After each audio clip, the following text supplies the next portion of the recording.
This is so important. I call it, your storytelling swag, because brand influence is huge. Being able to influence people through your brand, right? Your experiences, your personality, everything that makes up who you are. But storytelling is a gift that you have to cultivate. And so we're going to just show you some resources. But in my book, actually, if you go to page Becoming a Digital Unicorn, and it's page 16. And it's called Discover Your Own Uniqueness. And so here I write, I believe that each of us are born with unique gifts and talents to deploy to the world. We possess uniqueness that sets us apart from others. There is remarkable value in cultivating your unique brand. You can leverage your personal brand to empower businesses and communities and create positive change in the world. And that is what this is about. This is why we're going through all of this. It's really important that we begin to move towards our future together. And storytelling is a part of that. And so I was just going to give you a quick example. It's going to be a little interesting, but let's just go look at this in real time. So, and before we were doing something with the IoT, you got to go to session 2 so that we can learn more together. But I did a couple of things. I always say, you better use your humble beginnings in your story. And I don't have a problem that one of my early jobs, it wasn't my first. My first was with my mom doing some really, really cool stuff in tech, but very basic things like data entry.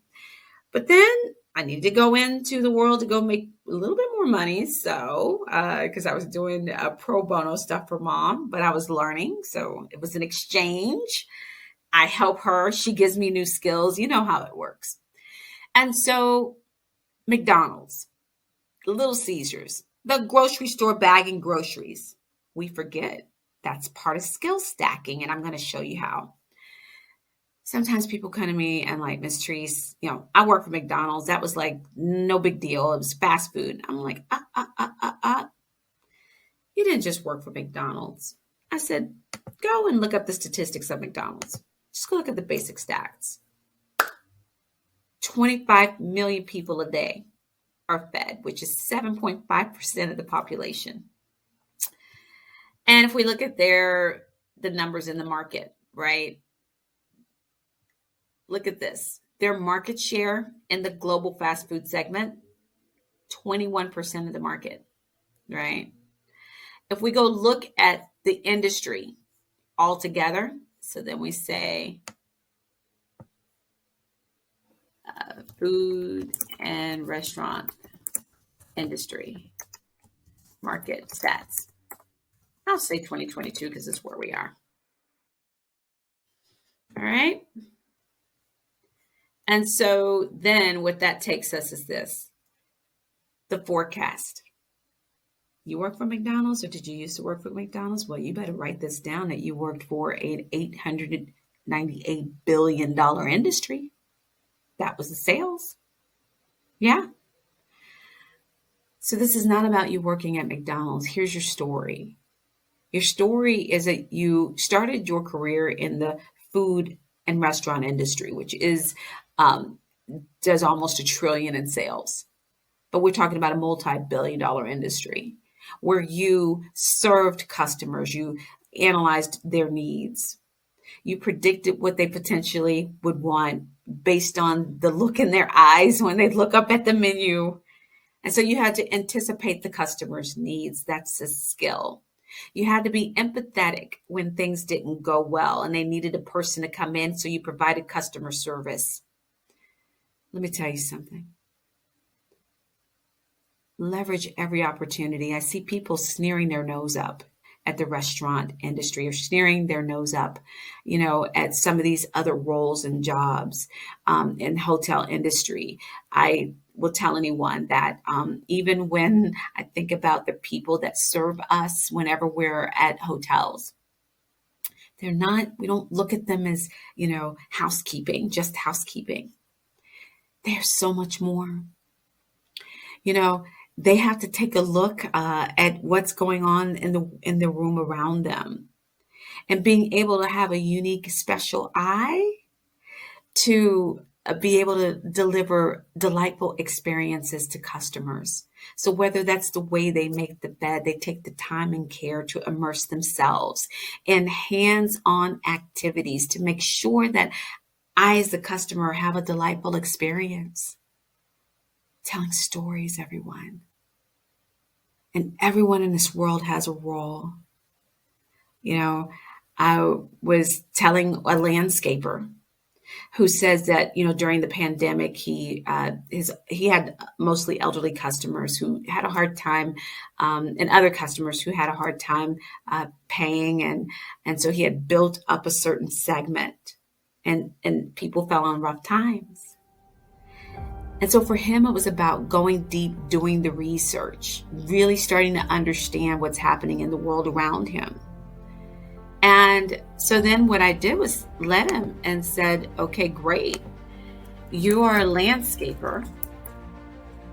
What apps can you use in AR, augmented reality, so that people can design their yard? So augmented reality and landscaping. So see, we're doing this all real time. Augmented reality app launches. Gives clients true to scale. Look at that. Get rid of these commercials. All right. And look at that. And so he was able to take a look at the world around him and say, I want to enhance my business. And now he has a new pitch, a new story for his business, right? That he has an app that customers can download. They're able to take a picture of their structure and bring it into the software, and through AR they can quickly get a good look in 3D at how these capabilities will be able to transform their yard, right? These delightful stories that we have to be able to build, my friends. And it's for everyone in any industry. I went back to McDonald's and said, what are they doing in AI? So now you work for a company that's using dynamic yield machine learning for data-driven decisions on digital displays so that they can begin to take digital signage to the next level, helping customers to quickly decide what they want with new menu choices and options. They're optimizing using AI to optimize their supply chain as well, all of the big data. So you don't just work for a fast food chain, you work for a chain that infuses AI, machine learning, cognitive stack. I'll tell you, maybe, I don't know if McDonald's is moving into NFT, but let's just see. I saw something there with OpenSea.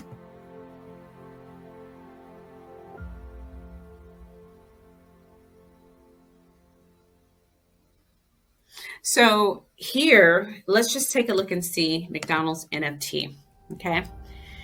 And they have an NFT on OpenSea. So now you work for a company who's, dibbling dabbling into the world of NFTs and created limited connections. So that gives you more opportunity to tell story.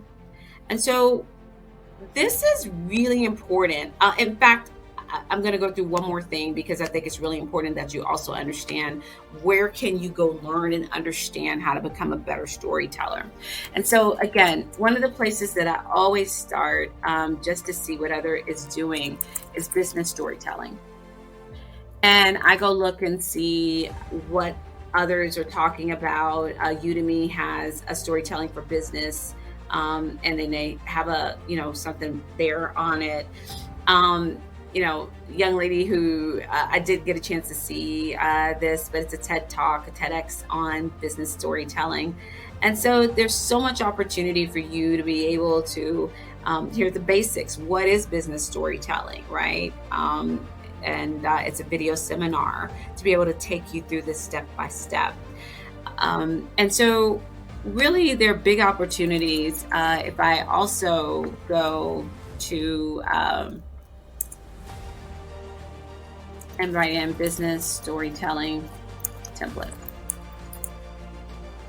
And let's see if there are any templates out there. I know that there's a business model canvas template that allows us to actually take a look at their, and then there's, what are the P's of storytelling to help you step by step from product to profit to the promise to customers, and then the personalization. There's a guide to brand storytelling. And then we could remember I was talking about PDF. There could be a PDF that you can go and look at. The essential guide for storytelling, for business storytelling. Let's see what that's about.